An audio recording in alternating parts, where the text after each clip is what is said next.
Hey guys, it's me, Rich. Charlie Kirk's assassination should have been a moment of silence, reflection, or at least human decency. And yet we have another instance of leftists who are paying consequences for saying vile, despicable hate speech publicly online against Charlie Kirk. Some of Hollywood's biggest names couldn't resist weaponizing his death for their own agenda. Tom Hanks and Stephen King, once household icons, jumped at the chance to smear Kirk, Trump, and conservatives everywhere.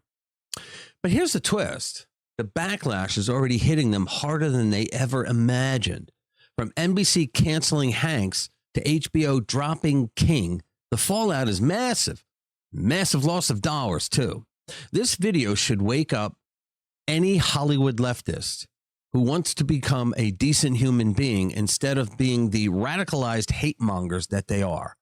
But we know that they will not learn a lesson. So let's get into it. Hey guys, welcome back to RPW Media, where we are the antidote to the radical woke Marxist propaganda. Look, if you like our videos and you haven't done so already, you should become a subscriber to the channel. You can hit that notification bell and smack the like button because it helps us get our message out to more people. Also, you'll be notified every time we do a new video. And thank you. Something very telling has happened since September 10th. Charlie Kirk was assassinated by a vile individual. What matters now is how people reacted afterward. Guys, it's not just the libnuts on Blue Sky and X who are saying the nastiest, most vulgar lies about Charlie Kirk. Instead of grieving or even just staying quiet, some of the loudest voices in Hollywood are just jumping in with cheap shots, with absolute lies about Charlie. That's where Tom Hanks and Stephen King come in. They are two of the most vocal cheap shotters in the TDS industry, and they have outdone themselves this time. And this isn't going the way that they thought it would go. Let's start with Tom Hanks. He couldn't hold back. As soon as Kirk was murdered, he twisted into yet another swipe at President Trump, MAGA, and Trump supporters. People are tired of it. He's been doing this for a while. Months ago, he used SNL and NBC to ridicule Trump supporters. Kirk's death only gave him another excuse just to ramp it up. Wait until you hear what NBC did next. It shocked everyone, shocked me. NBC executives had had enough of that. The board of directors stepped in and made a decision that caught a lot of people off guard. They canceled Tom Hanks' future appearances on SNL. Yeah, they really did it. He had been scheduled to return in November for this year for the holiday season episodes mocking Trump supporters. Yeah, because that's what you want to do during the holidays. The sketches, they were already written, guys. They were ready to go. Now they're scrapped. They're in the trash. Hanks, his agent, and his manager are said to be furious. Good. Let them figure out how disgusting the majority of Americans feel about them. Hanks had 4 appearances lined up, all of them caricaturing Trump supporters as drunks and criminals. NBC axed the whole thing. Hanks insisted SNL will regret it when their ratings drop. NBC won't back down. That's a good thing, though, guys. Think about that. A few months ago, NBC was our biggest haters. Now they're defending truth and honor. They're just handing the parts to another actor, really. The critics say that tells you everything that you need to know about the hypocrisy. Look at the bigger picture. SNL hasn't been funny truly for decades.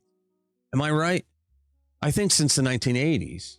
After that, the show drifted downward until it became a political monologue full of recycled Trump jokes. Viewers got bored with it. I honestly think any older people who still watch Saturday Night Live only do it out of nostalgia for the not ready for primetime players when the show was actually funny.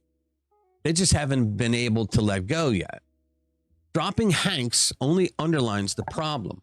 And when it comes to mocking Charlie Kirk so soon after his assassination, Americans view it as cruel, disrespectful, and disgusting. The man hasn't even been laid to rest, and the public won't forget this. Now, let's talk about Stephen King. Ever since Kirk's death, the backlash against anyone smearing him has been strong. The killer, Tyler Robinson, was a man who hated free speech and lashed out at different viewpoints. Kind of like a fascist who wants to silence the opposition so that they would be the only voice, and if you don't shut the hell up, they would get violent with you. Yeah, like that. In the middle of all of that, Stephen King thought it would be a fabulous idea to go online and say that Charlie Kirk had been violent toward members of the LGBTQ community. It was a bald-faced lie, a complete fabrication, and it was pretty much debunked almost instantly. But the fallout, that was real. It was brutal. King had to issue a rare public apology after theater chains, including AMC, Regal, and National Amusements, along with Lionsgate, demanded that he take responsibility. But the fallout didn't end there. He tweeted that Charlie Kirk advocated stoning gays. Now, how many people on the left do you think heard that and actually believed it? He was set to promote his film adaptation of The Long Walk, a book he wrote as Richard Bachman. He even had a cameo that he was going to play in HBO's It, Welcome to Derry. Both projects cut him loose. His cameo scene, which cost HBO about $800,000 to build the sets for, is gone. Poof, disappeared. Executives said keeping him on would alienate audiences and overshadow the show, and they were right. King, reportedly furious, is now considering blasting HBO on social media because that's what childish egos do when they don't get their way. They throw temper tantrums online. Meanwhile, the boycott calls against The Long Walk keep piling up.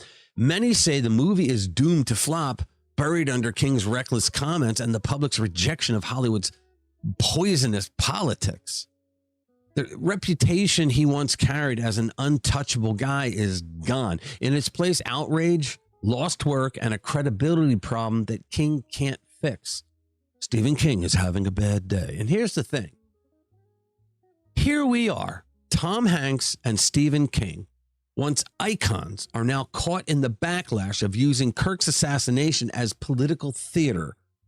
They just couldn't help themselves. The reaction from the public is unmistakable. Americans are tired of communist propaganda. They're demanding honesty, not smears. A line has been drawn and millions are standing behind it. And let's be honest, Hanks and King won't be the last. Hollywood's leftist crowd has made a cheer out of being nasty, vile, and arrogant, and convinced that they're more important than the American people they lecture, who pay for all their products. Here's the good news. The backlash isn't stopping. Every time the elites in Hollywood expose themselves, everyday Americans see it more clearly. The tide is turning, guys, believe me. And the arrogance that once felt untouchable is now collapsing under its own weight. Stay strong, guys. Stay engaged and keep calling out the lies. America depends on it. All right, thank you for watching. I'll see you in the next one.